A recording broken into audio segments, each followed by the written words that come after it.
Okay, so in this video, I'm going to talk about the way that we're going to approach designing systems here in EG207. And the hope is that this is going to help prepare you for the way we look at design in Design 3 or Junior Design and in Capstone. And so if you recall from EG110, you sort of approached the design process in the following way. You did some research, you created your solution, and then at least you created your design for the solution, and then you executed. You built that thing and tested it, and then you documented your work. And along the way, you had a few different design reviews or events that happened. You had your kickoff, you had your preliminary design review, you had your critical design review, and then you had sort of a final design review. And in each of these stages, you did some activities. In the research phase, you determined the needs of your customer. You carefully stated your problem, and you listed out some of the requirements that the solution would need. And then as you created, you generated ideas, you developed some concepts, you selected the solution that you were going to finally pursue, and then you documented the details of the resulting design. And then finally, when you executed, you manufactured your design, you tested it, you evaluated the performance, hopefully you evaluated it against the requirements that you started out with, and then you iterated where you needed to, and then you built out your report. We're going to take a slightly more sophisticated look at this, or just a different flavor. So we're going to use this graphic to help guide us through the way we think about this process. So first, we need to learn. We need to get as much information as we can, just like you did in EG110, from your stakeholders and anywhere else you can find the technical information that you're going to need to help understand your problem and help bring you through the design. So then we need to understand. We need to show our customer and each other that we understand the problem and we're ready to tackle it. And then as we move down in what we're going to call this V diagram, here's where we're designing and testing. The reason why we use this V shape will become clear shortly. But what I want to say about it now is that as we move down this left side of the V and we conduct our design, we are decomposing the problem from a very high systems level view down to the very minute subsystems and actual components and parts and nuts and bolts that are going to make up our design. And along the way, we can learn some things. And whenever we learn something, it might change some of the requirements, or it might necessitate that we change part of our design. And so we have these iteration loops that are just there to remind us that there are times where we're going to have to go back and reevaluate and redesign. And typically we might go through that loop 400, 4,000 times before we end up at a converged design. And then we fabricate the parts that we're going to fabricate, or we buy the parts that we're going to buy, and then we integrate those parts into the final system that's going to provide our solution. And as we integrate, we're also testing. And as we test, we're going to learn things. And that might cause us to go back and iterate. It might cause us to go back to the way we fabricated, and the parts that we purchased, or it may cause us to go all the way back to the requirements that we set in the very beginning, because we've developed an understanding so fundamental to the problem that it really makes everything we've done deserve a second look. And so this image is going to look complicated at first. I'm going to walk us through it. Here we're taking a look at some of the activities that happen as we go through those sort of high-level phases that I just showed on the last slide. So same yellow V diagram, same iteration loops. But what we're doing in our learning and understanding area is we're doing an analysis and getting feedback and learning from our stakeholders. Stakeholders are the people that are going to be affected by the solution. Either they're going to use it, or it's going to be used on them, or it's going to be used in close proximity to them, or they are going to be the people who manage the people that use the solution, right? Stakeholders generally have there's many groups of stakeholders, especially for more complicated systems. And then we have to do some research. This can be technical research, or this can be research on our stakeholders. And then we explore some concepts. We take some things that we've learned and we start to formulate and synthesize and put those ideas together and see if we can get an understanding of the problem. And more importantly, some of the technical pieces that are going to be required to end up solving our problem. And then we're going to develop a concept of operations. The concept of operations is a high-level customer-facing document that shows ourselves and shows the customer that we understand the problem, we understand the technology involved in producing a solution, we understand the environment in which the solution is going to exist, that whether that be the social environment or the physical environment, and we have a handle on the important factors that are going to help us solve this problem. Then we're going to develop our system requirements. We're going to talk a lot in this class about system requirements and what is a good requirement.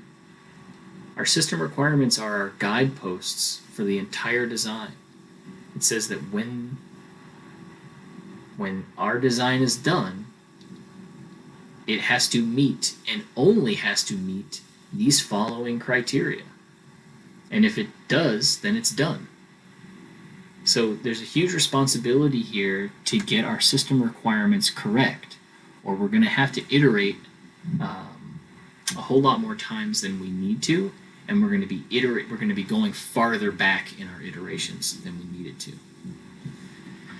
So you'll see some of these should look familiar to you.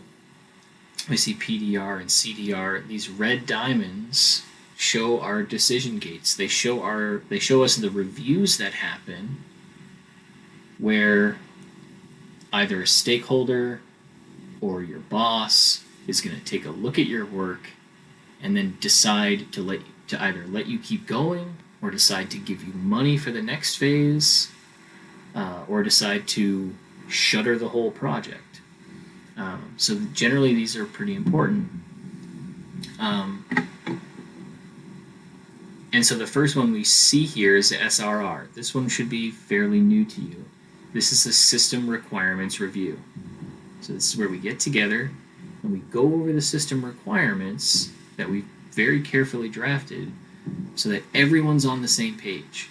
So that you say, we're going to build a system, these are the requirements it's going to meet, and your boss says, okay, yep, got it, that makes sense. Your customer says, okay, I understand, that sounds like it's going to solve my problem.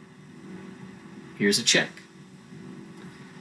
And then some other concepts that we'll delve into in some later classes our subsystem partitioning, subsystem requirements. So this is when subsystem partitioning is when we break our subsystem, our high-level system down into the subsystems that make up that system. And so generally, subsystems can be divided in a number of ways, but usually it's the ways that make the most sense for either the performance of the system or the structure of our organization. And so then we'll have to define some subsystem requirements. Generally, you have a whole bunch of teams that work on subsystems in maybe geographically disparate locations, or certain subsystems or components are outsourced to other contractors. And so again, defining those requirements becomes very important. Let's say you farm that out to a subcontractor. They're going to build that subsystem and give it back to you. And if it doesn't work in your system, but it meets the requirements that you agreed on, well, then you still have to pay them, and then you have to redesign the system, or redesign that subsystem, I should say. So then once that's done, somewhere along this line here, you're going to have your preliminary design review. This helps us understand, as we've started to partition this subsystem and we're thinking about selecting and designing our components, does it look like we're on the right track? So then we'll do our subsystem design, our component design, and when we get to our component design, we're actually selecting right down to every nut and bolt in the system what it looks like, where we purchase it, or what shape it is when we manufacture it, when we fabricate it in our on-site. And so this means we're done. We've got the entire design ready to go. So we go take that design and we go into a critical design review. And here's where we make a big decision. Are we going to actually build this thing? And if we get the go-ahead there, we write our software code, we fabricate the components that we're going to fabricate, we buy the components that we're going to buy, and then we start to put our system together. So initially, we don't just put it together and then see if it works. We get our components, we test our components to make sure that they meet the component requirements that we set. Then we start to put our subsystem together. And so once our subsystems are together, we generally test them outside of the system in isolation to make sure that they do the things that we ask them to do. When we integrate those subsystems, we verify them against the subsystem requirements. That's a pretty important word that we'll see over and over again in our design sequence is verification. If I say that this vehicle has to be able to cruise at an altitude of 30,000 feet and a speed of 460 knots, I need to be able to verify that when I'm all done. We have to go up, take the plane, fly it, show that it can cruise at that altitude, show that it can cruise at that speed. And then so we do that verification on the subsystem level, but then we also do it with the full system to make sure that we met the system requirements. And then we validate that system. So verification shows us, did we build the thing that we said we were going to build? Validation says, did we solve the problem for the customer? So it's that extra check on when we went from the concept of operations to show that our system requirements make sense. Did we get this step right? That's what our system validation helps us determine. And so somewhere along this integration side, we have a TRR, which is a test readiness review. So we're integrating our subsystem. We have our prototype done. We all get together and we decide, okay, are we ready to test this thing out? Are we ready to fly this plane and make sure it can do all the things we said it was going to do? And then finally, towards the end, we can have a system verification review or a production readiness review.